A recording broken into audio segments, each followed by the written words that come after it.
एक प्रेमी जोड़ा एक बहुत बड़े 5 स्टार होटल में बैठा हुआ था और वहां पर खाना खा रहा था। दोनों एक दूसरे के साथ बड़े खुश थे और तभी वहां पर होटल का एक जोकर आता है जो होटल वालों ने लोगों का ध्यान खींचने के लिए वहां पर रख रखा था और वह टेबल पर जाकर छोटे मोटे करतब दिखाया करता और उसके बाद जो लोग वहां पर बैठे रहा करते वह उसे कुछ पैसे दे दिया करते। उन पैसों को लेने के बाद वह वहां से चला जाया करता। तभी वहां पर जो प्रेमी जोड़ा बैठा हुआ था उसके पास भी वह जोकर आता है और वहां पर आकर कुछ करतब दिखाने लगता है। उसके एक हाथ में फोन था और वह बड़ा ही अजीब बिहेव कर रहा था। थोड़ी देर में जो लड़की बैठी हुई थी उसे हंसी आ जाती है और जो लड़का होता उसे भी हंसी आ जाती है। लेकिन तभी जैसे लड़की 100 रुपए निकालकर उस जोकर की तरफ बढ़ाती है तो वो पैसे उड़कर टेबल के नीचे पहुंच जाते हैं और लड़की एकदम से झुककर उनको उठाने लगती है। लेकिन नीचे झुकने के बाद एकदम से उसका चेहरा उतर जाता है और वह पैसों को उठाकर टेबल पर तो रख देती है, लेकिन उसके बाद उसके चेहरे पर बिल्कुल भी मुस्कान नहीं होती और वह बड़ी अजीब निगाहों से उस जोकर को देखती रहती है। जोकर तो वहां से चला गया था लेकिन इस लड़की को बहुत गहरा सदमा सा लग गया था। कौन थी वह लड़की और ऐसा क्या देख लिया था उसने नीचे झुककर? पूरी सच्चाई के बारे में जानने के लिए वीडियो को अंत तक जरूर देखें। राजस्थान के जयपुर में एक गजेंद्र नाम का लड़का रहा करता है। गजेंद्र जिसके पिता का अच्छा खासा बिजनेस है और गजेंद्र ने अपनी पढ़ाई लिखाई कर ली है। पढ़ाई लिखाई को करने के बाद वह अपने पिता के बिजनेस को संभाला करता है और गजेंद्र अपने माता पिता का इकलौता बेटा है। उसके अलावा उनकी कोई और संतान नहीं है, तो माता पिता ने बच्चे को लाड चाव से पाल पोस कर बड़ा किया है और बच्चा भी अपनी जिम्मेवारियों पर खरा उतरता है। जैसे उसकी पढ़ाई लिखाई कंप्लीट होती है तो उसके बाद वह बिजनेस पर जाने लगता है और जब माता पिता देखते हैं कि बच्चा बिजनेस करने लगा है तो उसके बाद उसकी शादी की चिंता करते हैं। पहले वो अपने बेटे से पूछते हैं कि बेटा अगर तुमने कोई लड़की देख रखी हो तो बता दो, हम उसी से तुम्हारी शादी करा देंगे। लेकिन बच्चा काफी ज्यादा संस्कारी था और वो कहता है कि नहीं माँ बाबू जी, मैंने कोई लड़की नहीं देख रखी है और मैं लव मैरिज पर बिल्कुल भी विश्वास नहीं किया करता। मुझे तो अरेंज मैरिज करनी है और आप ही को अच्छी सी लड़की देखकर उसी से मेरी शादी करा दो। इसके बाद माता पिता बड़े खुश होते हैं क्योंकि आज के जमाने में कोई भी ऐसा नहीं किया करता, लेकिन उनका बेटा अरेंज मैरिज पर ज्यादा विश्वास किया करता है। तभी जो गजेंद्र के पिता होते हैं वह इधर उधर उसके लिए लड़की ढूंढने लगते हैं और ढूंढते ढूंढते उन्हें एक लड़की मिल भी जाती है। लड़की का नाम अंजू होता है। अंजू के घर में उसका एक बड़ा भाई है और उसके पिता भी अच्छा खासा बिजनेस किया करते हैं और यहाँ पर अंजू उनके परिवार की लाडली बेटी है। अंजू को जिस तरह से पाला पोसा गया था उसी तरह का उसका व्यवहार होता है, यानी कि अंजू थोड़ी सी चंचल होती है और जहां पर वे पढ़ने लिखने के लिए जाया करती वहां पर अपनी अमीरी का घमंड भी झाला करती और अपने माता पिता से भी अपनी मनमानी किया करती। लेकिन माता पिता प्यार करते थे तो इसी वजह से उसकी सभी बातों को माफ करते हुए आते हैं और जब बेटी शादी की हो जाती है और गजेंद्र का रिश्ता उसके लिए आता है तो अंजू के पिता उस रिश्ते के लिए हामी भर देते हैं। अब बेटी चुपचाप रह जाती है इस बात को सुनकर और माता पिता से कुछ भी नहीं कहती, तो माता पिता समझने लगते हैं कि बेटी शर्मा रही है और इसी वजह से वो लोग इस बात के लिए हामी भर लेते हैं कि गजेंद्र से और उनकी बेटी अंजू की शादी हो जाएगी।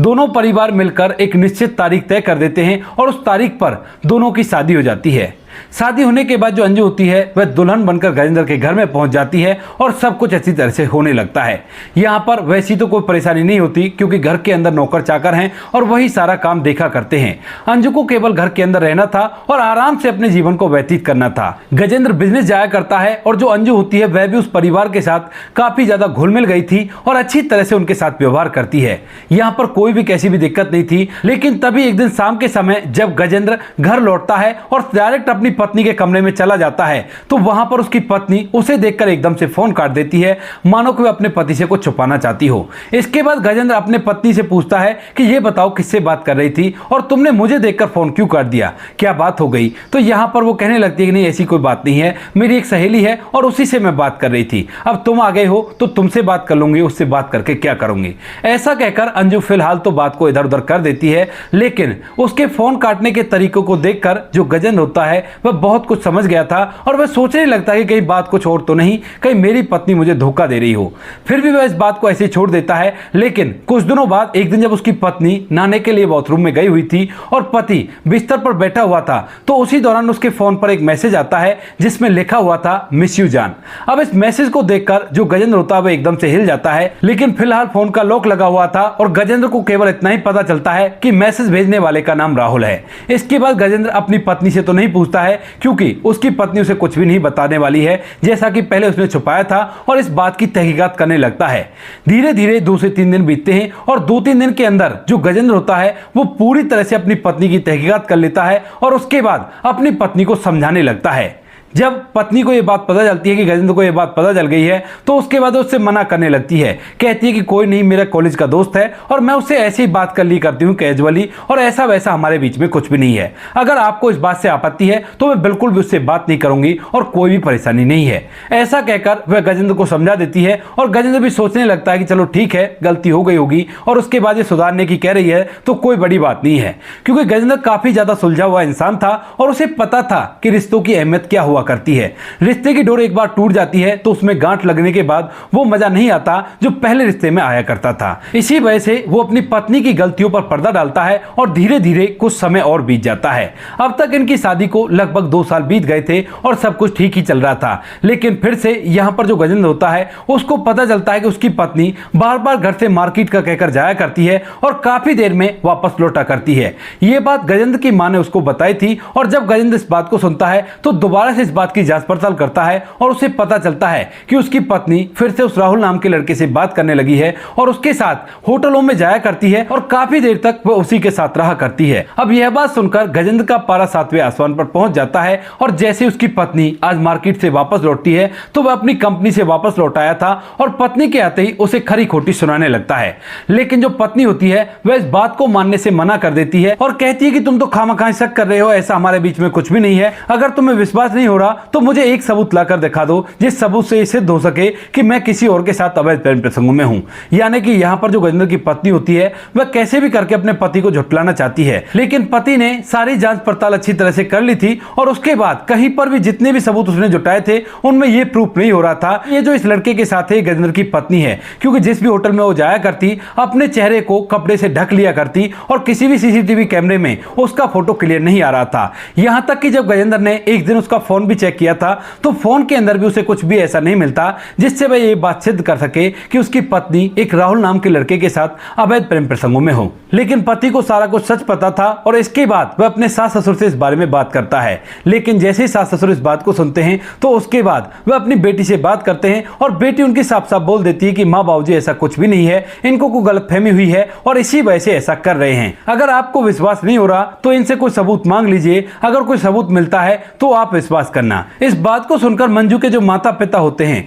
वह कहने लगते हैं कि हाँ बेटा, अगर तुम्हारे पास कोई सबूत है तो सबूत दिखा दीजिए और उसके बाद ही हम लोग मानेंगे। अब गजेंद्र के पास कोई भी सबूत नहीं था और उसके बाद वह चुपचाप रह जाता है और यहाँ पर माता पिता कहने लगते हैं बेटा, इस तरह की गलतफहमियां परिवार को तोड़ दिया करती हैं और बिल्कुल भी ऐसा मत करो। गजेंद्र चुपचाप रह जाता है क्योंकि उसके पास कोई पुख्ता सबूत नहीं था और इसी वजह से जो गजेंद्र होता है अब अपनी पत्नी के खिलाफ एक सबूत बनाना चाहता है और इधर उधर जांच पड़ताल करने लगता है कि उसकी पत्नी कहां कहां जाया करती है और कहां से उसे सबूत मिल सकता है। तभी उसे पता चलता है कि उसकी पत्नी का एक फेवरेट रेस्टोरेंट है जिसमें वो अक्सर अपने प्रेमी के साथ खाना खाने के लिए जाया करती है और वहां पर सीसीटीवी कैमरे भी हैं। लेकिन जब गजेंद्र होटल वालों से सीसीटीवी कैमरे की रिकॉर्डिंग मांगता है तो वो लोग मना कर देते हैं, कहते हैं कि साहब पहले तो ये हमारी होटल की पॉलिसी के खिलाफ है और ऊपर से सीसीटीवी कैमरे खराब भी हो चुके हैं तो उनकी रिकॉर्डिंग आपको नहीं मिल सकती। इसके बाद जो गजेंद्र होता है वहां पर काफी ज्यादा परेशान रहता है और परेशानी के चलते वह इधर उधर नजर दौड़ा रहा था, लेकिन तभी उसकी नजर एक जोकर पर पड़ती है जो हर टेबल पर जाकर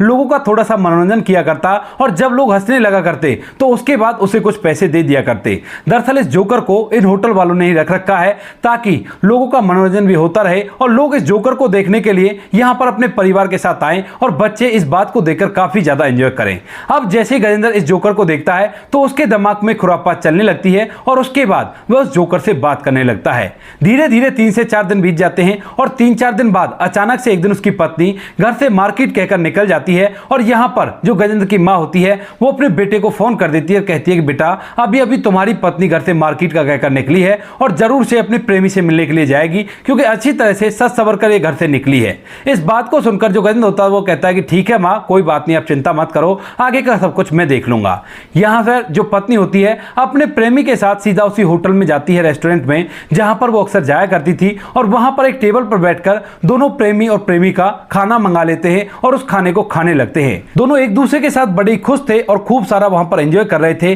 और तभी वहां पर वही जोकर आ जाता है जो कि कस्टमरों को टेबलों पर जाया करता और उनको छोटे मोटे करतब दिखाकर अच्छे से हंसा दिया करता। बदले में जो कस्टमर होते हैं उसे कुछ पैसे दे दिया करते और उन पैसों को लेने के बाद वह वहां से लौटकर किसी और टेबल पर चला जाया करता। जोकर जैसे ही वहां पर आता है तो वहां पर आने के बाद छोटे मोटे करतब दिखाने लगता है अजीब तरीके से और साथ में उसके एक हाथ में फोन भी था। उस फोन को लेकर वह करतब दिखा रहा था तो करतब अच्छी तरह से नहीं हो रहा था और बार बार उसके हाथ में जो सामान था वो टेबल पर गिर रहा था। लेकिन तभी यहां पर जो अंजू होती है उसे इस बात को देखकर हंसी आ जाती है और वह एकदम से हंसते हुए अपने पर्स से 100 रुपए का नोट निकालकर उस टेबल पर रख देती है। अब जैसे ही यहां पर अंजू ने टेबल पर रखा था नोट तो उसके बाद वह नोट उड़कर टेबल के नीचे गिर जाता है और फौरन से जो अंजू होती है एकदम नीचे की तरफ झुकने लगती है। अब जैसे ही अंजू नीचे झुकती है तो जोकर के पैरों में जो जूते थे उन जूतों पर उसकी नजर जाती है और एकदम से उसका हंसता हुआ चेहरा मायूसी में तब्दील हो जाता है। वह ऊपर तो आ जाती है उस 100 रुपए के नोट को लेकर, लेकिन उस जोकर की तरफ अजीब निगाहों से देखती रहती है।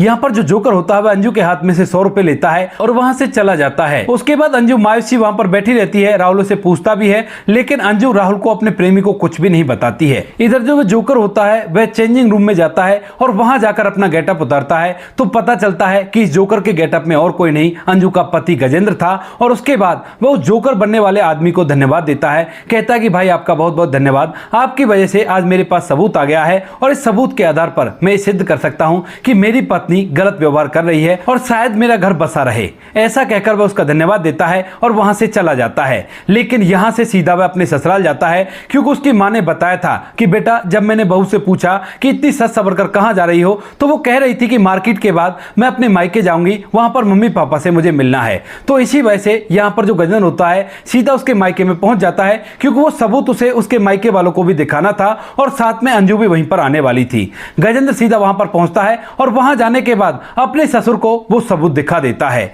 जैसे वो अपने सास ससुर को वो सबूत दिखाता है तो वहां पर अंजू का बड़ा भाई भी था और अंजू का बड़ा भाई जब ये सब कुछ देखता है तो देखते एकदम से आग बबूला हो जाता है। थोड़ी देर में वहां पर अंजू भी आ जाती है और जब यहां पर अपने पति को देखती है तो जूतों को देखकर तो वह पहले ही पहचान गई थी और उसे पता भी था कि उसके पति को सब कुछ पता चल गया है। तो इसके बाद वह अपने घर वालों के चेहरे देखती है और चेहरों को देखने के बाद उसे यह भी पता चल जाता है कि यहां पर जो गजेंद्र है उसने उसके खिलाफ एक सबूत बना लिया है और वो सबूत उसके घर वालों को दिखा दिया है। इसके बाद जब उसके माता पिता कहने लगते हैं बेटी तूने ये सब कुछ क्यों किया, ये तो बहुत ही गलत है, इधर जो उसका भाई होता है वह उसे धमकाने लगता है। तो तभी जो अंजू होती है वो एकदम से बागी हो जाती है, कहने लगती है कि जो कुछ भी किया है मैंने सही किया है और मैं उस लड़के से प्यार किया करती थी, शादी से पहले ही मैं उससे प्यार किया करती थी और हम दोनों ने एक दूसरे के साथ जीवन व्यतीत करने की कस्में खाई थी। भले ही वो गरीब है और गरीबी की वजह से ही मैं आप लोगों को नहीं बता पाई और इसके साथ शादी कर ली। अब ठीक है अगर तुम्हें पता चल गया तो कोई बात नहीं, मेरा इसे तलाक करा दो और मैं इसके साथ बिल्कुल भी नहीं रहने वाली। अब यह बात सुनते ही माता पिता के पैरों तले से जमीन खिसक जाती है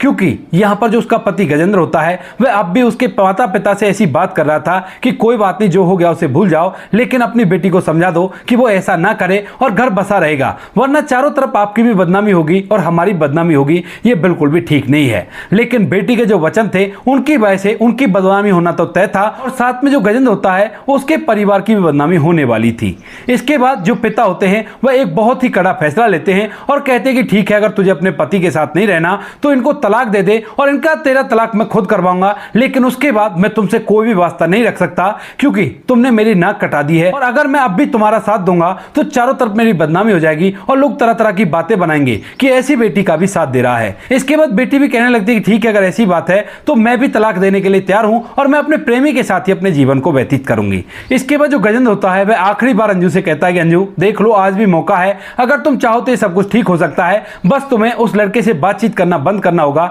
लेकिन यहां पर अंजलि साफ साफ मना कर देती है और उसे तलाक देने के लिए बोलने लगती है। इसके बाद यहां पर जो अंजू के पिता होते हैं उसके परिवार वाले होते हैं वह गजेंद्र और अंजू का तलाक करा देते हैं और तलाक होने के बाद गजेंद्र अपने घर है और अंजू अपने घर तो नहीं रह पाती है लेकिन वहां से अपने प्रेमी राहुल के पास पहुंच जाती है। वह राहुल के साथ रहने लगती है और यहां पर जो गजेंद्र होता है उसे इस बात का दुख तो बहुत होता है कि चारों तरफ लोग तरह तरह की बातें बना रहे हैं, लेकिन फिर वो सोचता है कि कोई बात नहीं, जो हो गया उसे भूल जाओ, अगर वो मेरे साथ खुशी नहीं थी तो जीवन तो एक साथ नहीं व्यतीत हो सकता था। कुछ दिनों तक गजेंद्र काफी ज्यादा उदास रहता है क्योंकि वह अपनी पत्नी से प्यार कर बैठा था लेकिन उसकी पत्नी ने उसे धोखा दे दिया। यहाँ पर गजेंद्र के माता पिता जैसे अपने बच्चे को उदास देखते हैं तो उसके बाद उसे कहने लगते हैं कि बेटा इस तरह से जीवन व्यतीत नहीं होगा, तो हमारी इकलौती संतान है और तुझे दूसरी शादी करनी होगी। इस बार हम तुम्हारे लिए एक अच्छी सी लड़की देखेंगे और पहले ये सबको जांच पड़ताल कर लेंगे कि लड़की ऐसी वैसी तो नहीं है। गजेंद्र थोड़ी देर तक सोचता है और कहता है कि हाँ माँ बाप जी, आप सही कह रहे हो और मुझे ऐसी ही जिंदगी में आगे बढ़ना होगा। इसके बाद माता पिता उसके लिए एक और लड़की ढूंढते हैं जिसका नाम पूनम होता है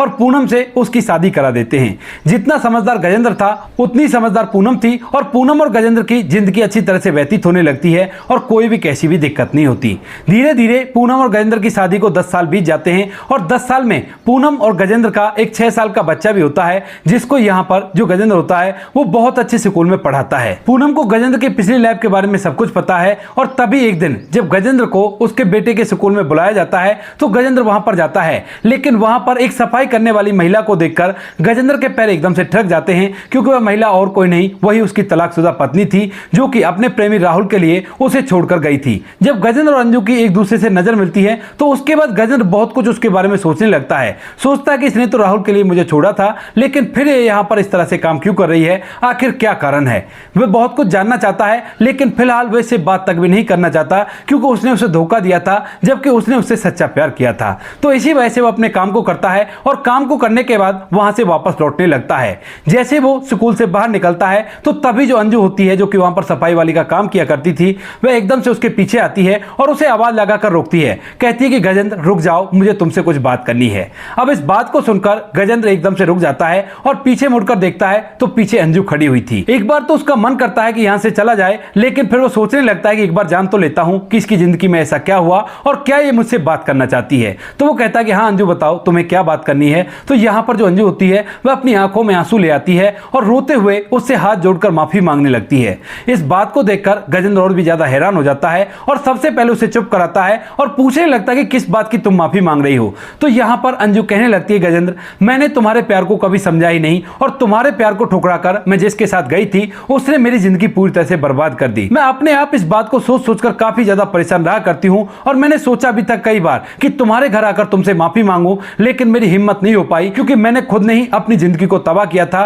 तो मैं तुम्हारा सामना नहीं कर पाई थी। इस वजह से जब आज तुम मुझे मिले तो मैंने सोचा कि ये मौका है और अगर आज मैं तुमसे माफी मांग लूंगी तो आगे की जिंदगी थोड़ी सी कम दुख में व्यतीत होगी। इस बात को सुनकर गजेंद्र थोड़ी देर तक सोचता है और सोचने के बाद कहने लगता है कि क्या हुआ, क्या तुम्हारा पति तुमसे प्यार नहीं किया करता। तो यहाँ पर जो अंजू होती है वो रोते रोते कहने लगती है कि प्यार तो किया करता है लेकिन प्यार से घर नहीं चला करता, वह कमाता धमाता कुछ भी नहीं है और घर के अंदर आराम से पड़ा रहा करता है। मुझे कोई भी चीज चाहिए तो उसके लिए मुझे खुद से ही पैसा देना पड़ता है और इसी वजह से पैसे कमाने के लिए मैं इधर उधर ऐसे काम किया करती हूँ। अब पढ़ाई लिखाई तो मेरी अधूरी में ही रह गई थी क्योंकि जब तुमसे शादी हुई थी तो मेरा ग्रेजुएशन का फाइनल ईयर चल रहा था, लेकिन उसके बाद मैंने ग्रेजुएशन छोड़ दी थी। तो इसी वजह से यहाँ पर सफाई वाली का काम करना पड़ रहा है और इसी से जीवन व्यतीत हो रहा है। गजेंद्र के पूरी बात समझ में आ जाती है कि जिसके लिए वो उसे छोड़कर गई थी वह केवल उसके पैसों से प्यार किया करता था और उससे तो केवल मतलबी व्यवहार किया करता है। उसके बाद गजेंद्र कहता है कि ठीक है, ये जिंदगी तुमने चुनी है और मेरी तरफ से बिल्कुल भी दिक्कत मत लो क्योंकि मैं अपनी जिंदगी में पूरी तरह से सफल हूं और मेरा बच्चा इसी स्कूल में पढ़ा करता है,